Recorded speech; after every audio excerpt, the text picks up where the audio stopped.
Does anybody know how much information the brain processes every single second?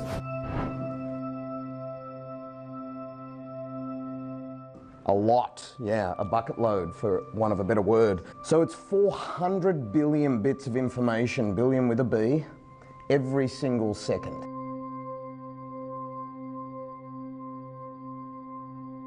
Now, does anybody know how much conscious awareness we have of that information every single second?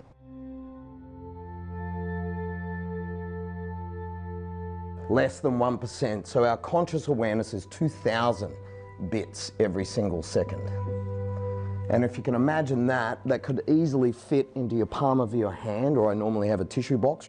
So the brain is processing 400 billion bits of information, but your conscious awareness is only 2,000 bits of information, which is this very small amount. If you imagine, we can just put it into this room, which is even less than what it is. Your awareness of what's happening around you and what's coming into your neurology every single second is this much out of the whole room.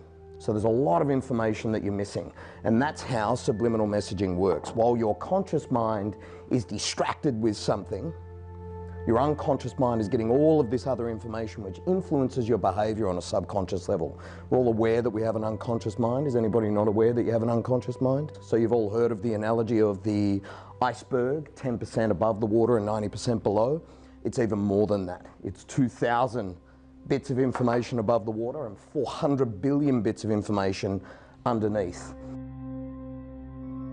So if you want to change anything in your life, you have to change what's going on in the unconscious world, not in the conscious world. But you need to be able to synergize both of those things to be able to make those changes. You can't just say, I want to work on my unconscious mind and then sit back and eat a sandwich. You actually have to do work and use the conscious mind.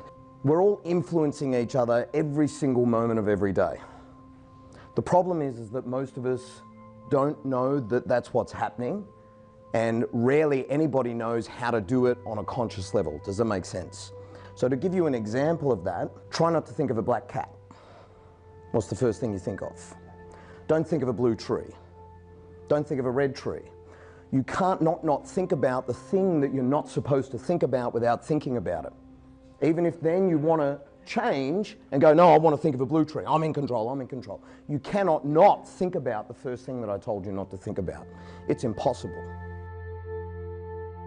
Now, we're all aware that the mind and our thoughts influences the chemistry of the body. So there is a mind-body connection there.